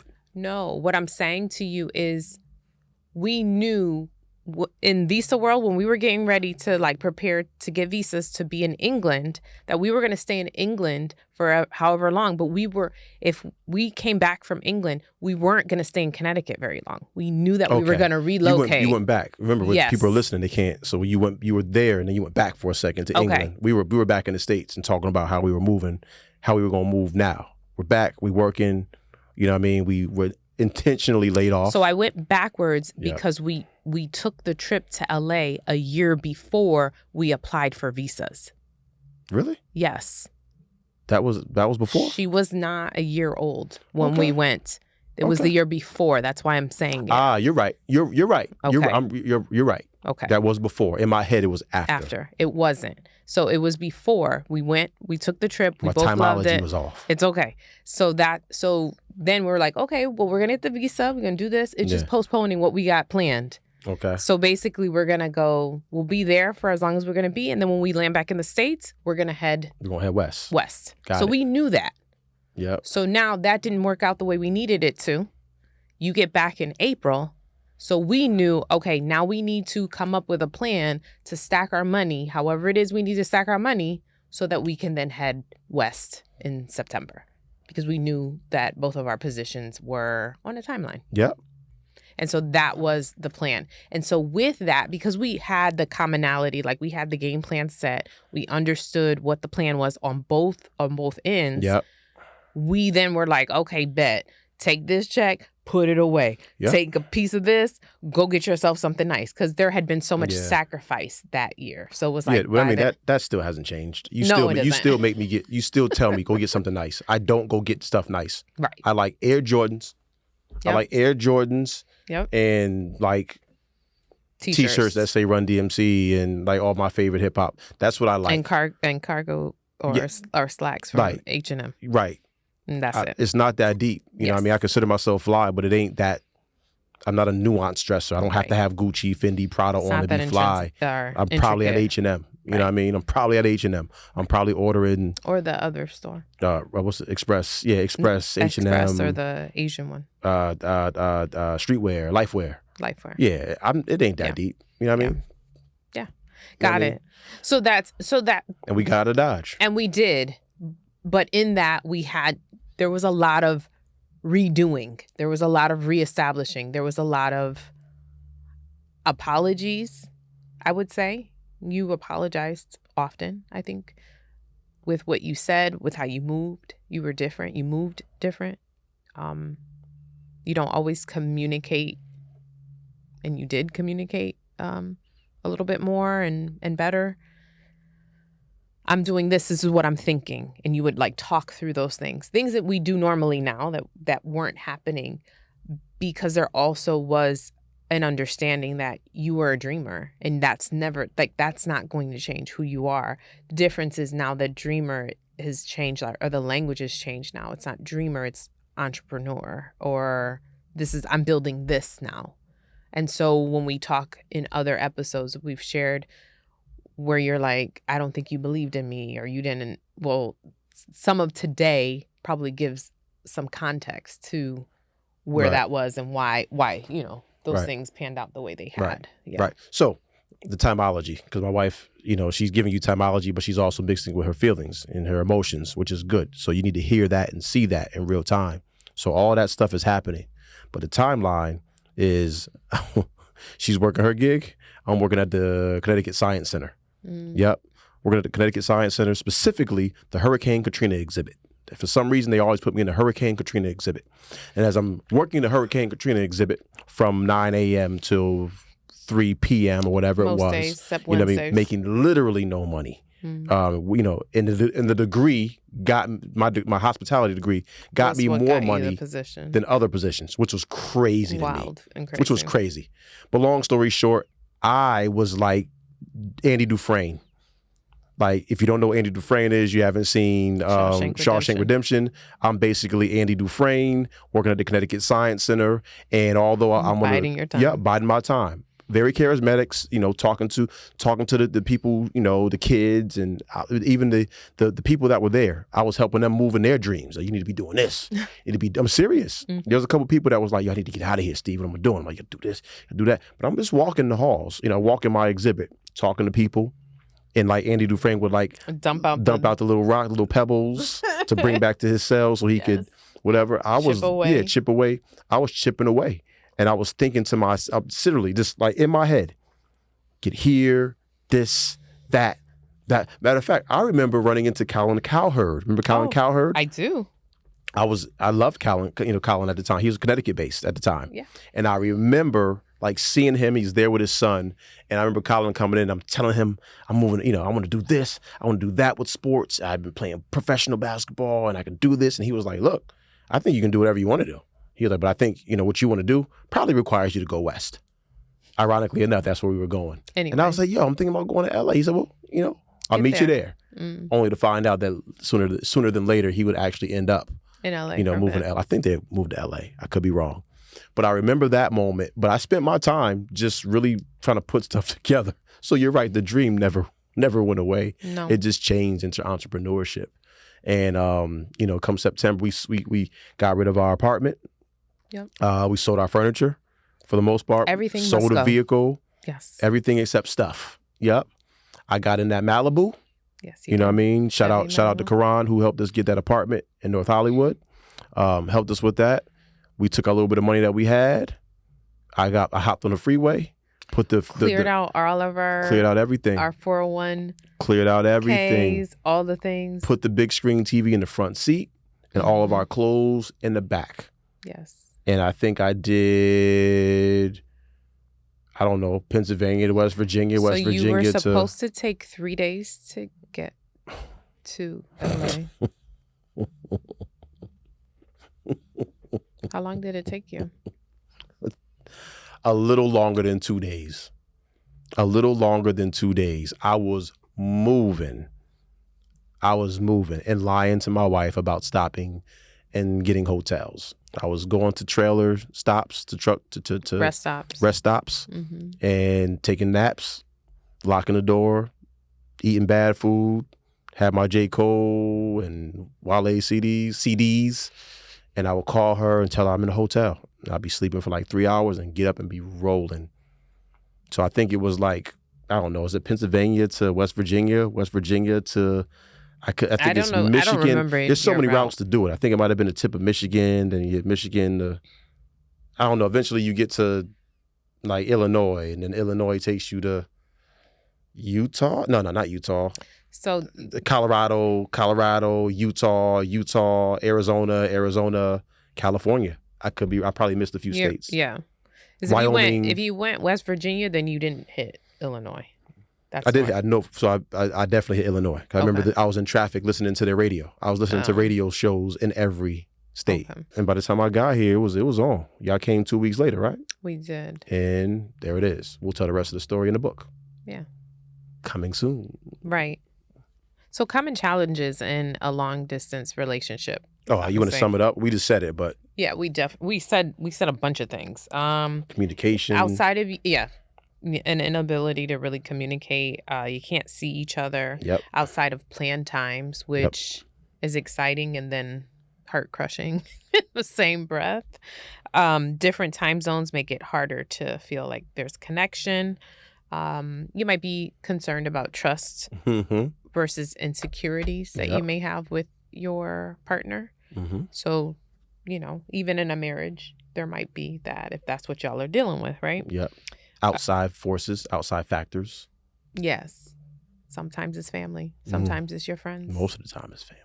Most of the time it's your family. And sometimes it's your friends. Yeah. Different life paces. So I was there and you were there and I've got my eye on the prize. Sorry for using that cliche. But that's what you were what you were thinking about. And I was like, chaos. Right. Feeling like there was this nonstop, monotone. Loop of the same thing. And not being able to see the end point.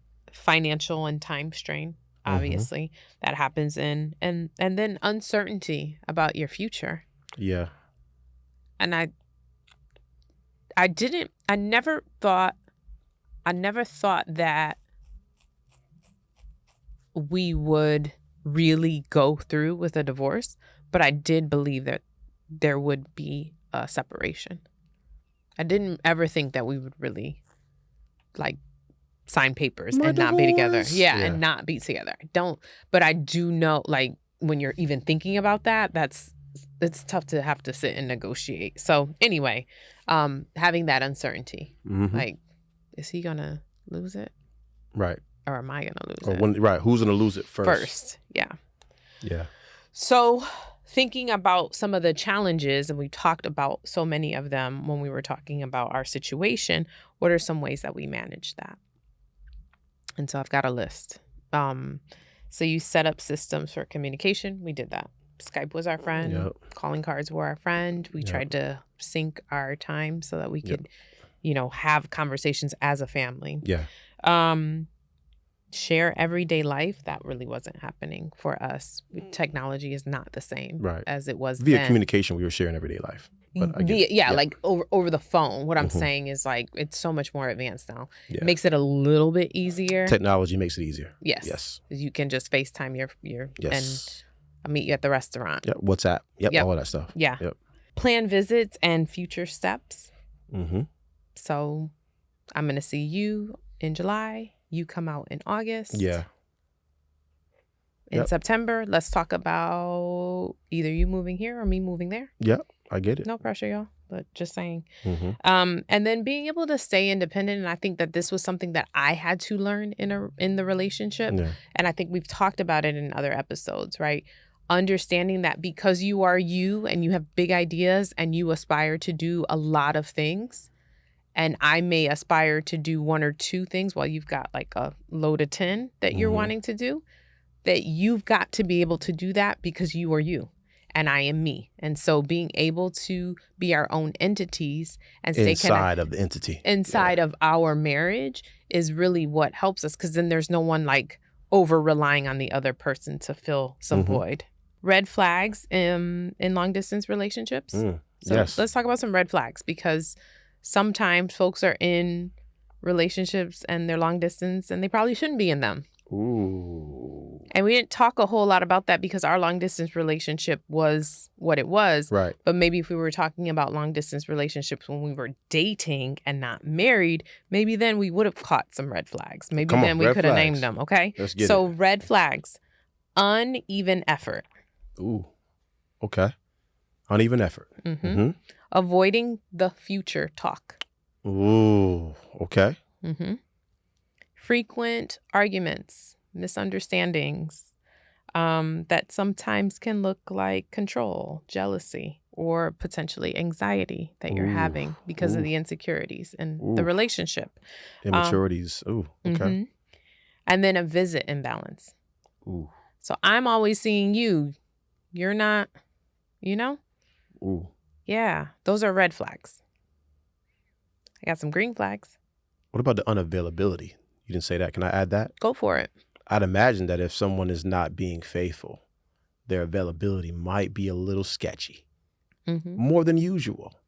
But women have intuition, and so do men. Right. Ooh, this is good stuff. All right, green flags. You said men have intuition? God gave us something too. He gave us protection mechanisms as well. Y'all ain't the only one to get mechanisms of protection.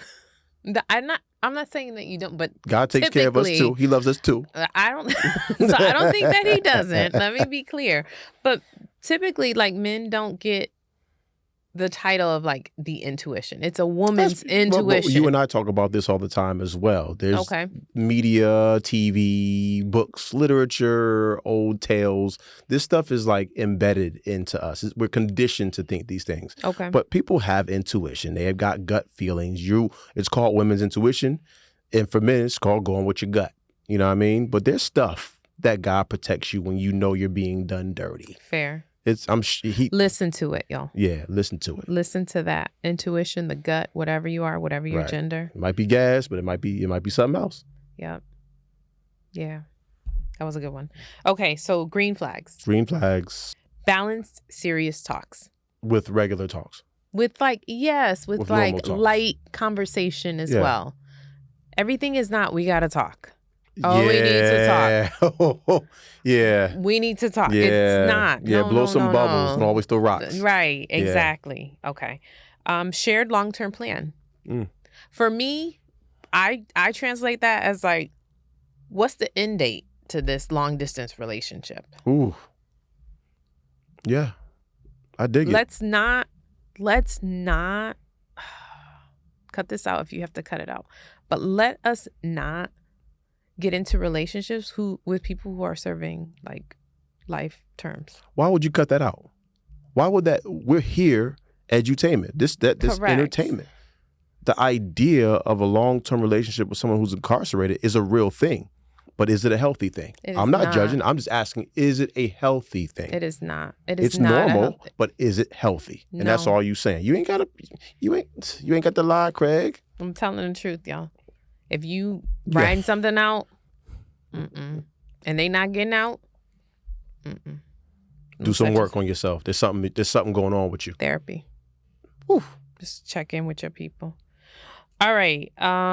So both people are invested in the QT, so that quality time together.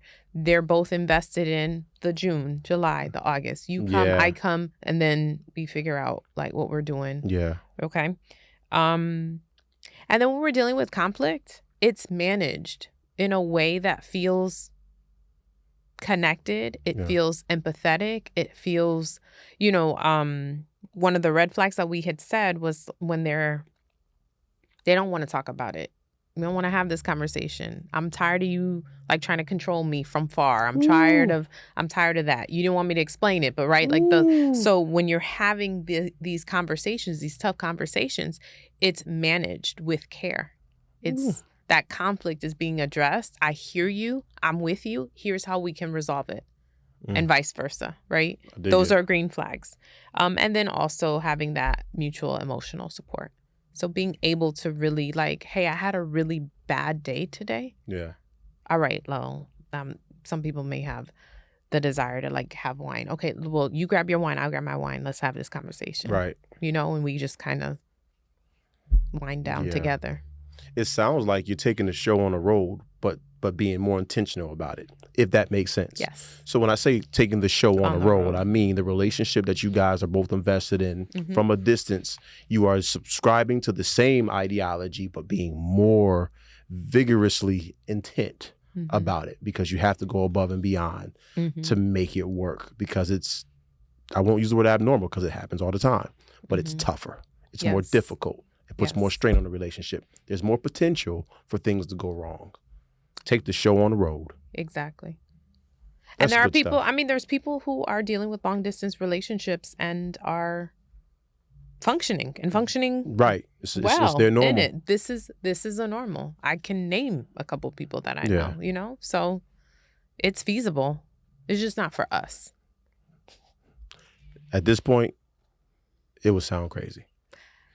Then again, I do need a break. Nah, man. She said, nah, man. Nah, man. Where you headed? I'm coming too. I'm coming too. We packing these kids up. They can homeschool. Mama is a teacher. Oh, Lord. Can you imagine you and my daughter? I said it and immediately was like, what? Why? Oh, I can't do that on YouTube. No blickities. Yeah, no blickities on YouTube. There it is. Long distance relationships.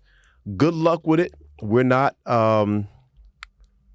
anti it. We're just saying that you got to really go hard. It's got to have a time frame. When we're telling our story, this is our story. Your story is not going to match ours. You know what I mean? But we live to tell the story. Some good stuff came out of it. You know what I mean? Some really good things came out of it. It's one more obstacle. And it, put a toughness ring on our belt, so to speak. Resilience, man. Grit. Resilience, but once again, gratitude is the attitude. I'm grateful for having made it through. I'm very apologetic to my wife in the moment. Not right now. I don't have to do that. She's already forgiven me, but I can't go backwards. And also, there's some things that I'm still grappling with. There's some, some things I will never read the book. It's coming soon. It's coming soon. Okay. You got anything else? This is never an easy topic, but I didn't expect to get this emotional. Right. But yeah. Carl Thomas. Yeah. There it is. So once again, thank you guys for tuning in to Marriage for Grown Folks. We appreciate your time. I don't know. Send us some feedback. Do you just want 45 minutes? Because we try our best. It just don't work like that. This is 2 hours, huh? Right. Because I know with my podcast, if they don't go long, I'm like, yo, I'm here. Where you going? Right. 45 minutes? Where you going? You with me there? Right. And back. I got more traffic. Right. I got more traffic than pod. Right. What you doing? So drop us some good feedback, y'all. Let us know how you feel. And for those of you who are following us, thank you once again. We love you. We appreciate you. I'm serious. I mean that. Yes. All right. See you guys soon. Yes. We out.